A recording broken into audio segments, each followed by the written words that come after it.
What I'm about to tell you is about an event that never happened. I used to tell the people before when we get done it's one of these things that says, who are you going to believe? Your lying eyes or the government? I'm John Callahan. I was the division chief of the Accidents, Evaluations, and Investigation Division of the FAA in Washington for 6 years during the 1980s. In early January 1987, I received a call from the Air Traffic Quality Control Branch in the FAA's Alaskan region office. They were requesting guidance and what to tell the media who were overflowing their office. The media was requesting information about the UFO that chased this Japanese 747 across the Alaskan skies for some 31 minutes at flight level 310, 31,000 and 35,000 feet. Somehow the word got out. What UFOs? When did this take place? Why wasn't Washington headquarters informed? Hey, the guy says, who believes in UFOs? I just need to know what to tell the media to get them out of here. The answer was simple. Tell them it's under investigation. And then I said, wrap it all up. I want the disc, I want the tapes, I want everything you have over there, and I want it at the FAA's tech center tomorrow morning. That means he has to put it on the midnight flight, the red line, and it's a pain to get all that done. Japanese airline flight 1628 was a cargo jet with a pilot, co-pilot, and one crew member. They were just north of Anchorage. It was about 11 p.m., but that's the time is not really correct. It was closer to 5. When the pilot first reported the UFO, he described it as a huge ball with lights running around it. He said it was about 4 times bigger than the 747 he was riding. And remember, the 747 has an elevator. And he's looking out the window and he sees something that's 4 times the size of his aircraft. He said he saw it with his eyes, his lying eyes, he saw it. The co-pilot with him saw it, and the other crew member all saw it visually. Over the course of the next 31 minutes, the UFO jumped miles in a few seconds. The radar sweep at that antenna was like 10 seconds. So at one time he says it's over here at 12 o'clock and 8 miles, and when the antenna goes by, we see a target there. 10 seconds later, it is now behind him, 6, 7 miles behind him. So it's going from 8 miles out here to 6 or 7 miles back here, really in like 5 or 6 seconds, okay? After receiving the data from Alaska almost 2 months later after this happened, I briefed my boss, Harvey Safir, and the FAA administrator at the time was Admiral Engen, and the Admiral said to go to the tech center to find out what's happening. I want to know what's going on. Now, the FAA had developed a program that was capable of recreating the traffic on the controller's scope. We call it today a plan view display, PVD. I instructed the FAA specialist to synchronize the voice tapes with the radar data so we could hear everything the controller and the pilot said, and we could be looking at the scope at the same time. So it would be as if you were standing behind the controller watching what was going on. The printout and radar playback displayed primary targets in the vicinity of the 747. These target returns were displayed about the same time and place as the pilot advised viewing the UFO. And if we had the capability of showing you this, you would see it also. Of course, the CIA said you can't see it because it's not there. Now, both the radar and manual controller observed the primary target.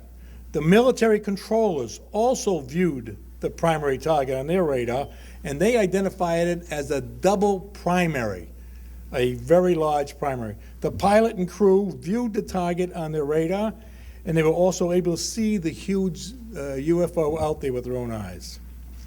Now, if this craft had been a Learjet or a military aircraft in today's air traffic operations, when the pilot looks out the window and sees somebody shooting across his nose or flying along with him, the first thing he does is call air traffic and say, hey, do you have traffic at my altitude? And the controller would panic, looks at the scope and says, no, we don't have any traffic at your altitude. Well, it's an unknown. The air traffic controller then says, we will track that guy until he lands. And we'll have flight standards meet him down there. We're going to write him up, we'll pull his ticket, we'll do whatever we have to do. But the pilot basically said, it's a UFO. Well, who believes in UFOs? And this is the kind of attitude that the air traffic had at the time. So when I went back to headquarters, I gave Admiral Engen a quick briefing and showed him the video. He set up a briefing with the President Reagan scientific staff, and he told me my function was to hand this operation off to those people. And those people ended up being the CIA, the President's group, a bunch of grunts that came to the meeting. The Admiral says, I want you to hand it off because the FAA does not control UFOs, and we want it out of our district. Now, I brought a copy of the videotape I made. I had bought a camera for Christmas just before this happened, and I took a videotape of it. When I got home, I showed it to my wife and my neighbors, and I made a copy of it. When I went to the briefing, we put on this video for the people there 2 or 3 times. So it takes, a half hour, so we'll talk about an hour and a half or so. They asked a bunch of questions, very intelligent questions. They wanted to know the speed of the antenna. They wanted to know the frequency of the antenna. They wanted to know the beam width of the antenna. They wanted to know the algorithm for the height finding equipment. And the people I brought up in the room were all headquarters technical engineers, hardware and software people, and they gave those answers like they were a high school math coach. A squared, B squared, C squared. They spit that stuff right out. It was really amazing to watch these guys work. When they got done, the CIA said to all the people there, this event never happened. We were never here. And you're all sworn to secrecy. We are confiscating all this data. And they did. They took everything that was in the room. In those days, when you printed out something from the computer, it printed out boxes and boxes and boxes of these printouts. You remember these from the days when we used to see it on TV? Boxes and boxes of this stuff. This is titled UFO Incident at Anchorage on 11/18/86. And it tells you what data is in here. So we could take a chart and we could reproduce everything that the controller's seen on a piece of paper. Well, they took all that data. A few days later, they brought in, or a few weeks later, I guess it was, they brought in the FAA's report of the event that never happened. I had them put it on a little table in my room in a corner, and I said, well, leave it there, and when the CIA wants the rest of the data, I'm sure they're going to come and get it. Not too long after that, they brought the voice tapes for the same incident, and we put that on top of that package, waiting for the CIA to come and get it. Now, when I was at the tech center, I had the software engineers and the hardware engineers put together a chart that would show every target along the route of flight. And what they did is they commented on it. This is when we first saw the UFO. This is when the pilot saw the UFO. This is when the military guy saw the UFO, all the way down here. And there's 2 of these. It's ripped off here a little bit because it ended up in my barn for a couple of years, and I didn't know it was in the box. And the mice were eating it.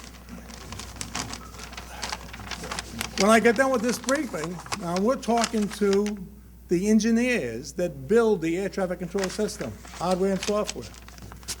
When they got done hanging this up on the wall, I said, tell me what those dots are. What is it? The hardware engineers got up and said, this problem over here, that's a software problem.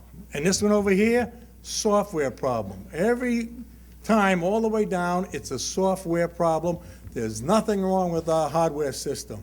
So I said, fine. It makes sense to me.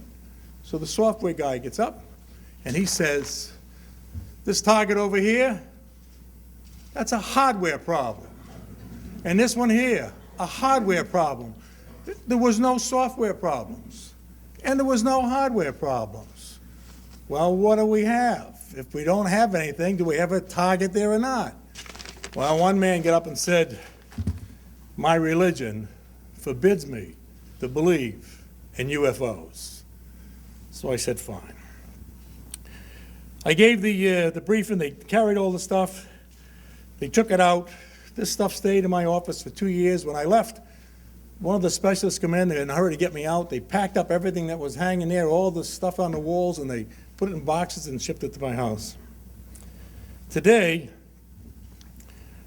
I like to say that most people working as FAA controllers, they're not really familiar with how the FAA system works. They don't know why aircraft traveling through our airspace is not displayed under scope. They don't know why. I do, but they don't. The system today in the organization of the FAA is not configured to identify and track these type of performances. That's the end of my speech. Who are you going to believe? Your lying eyes or the government?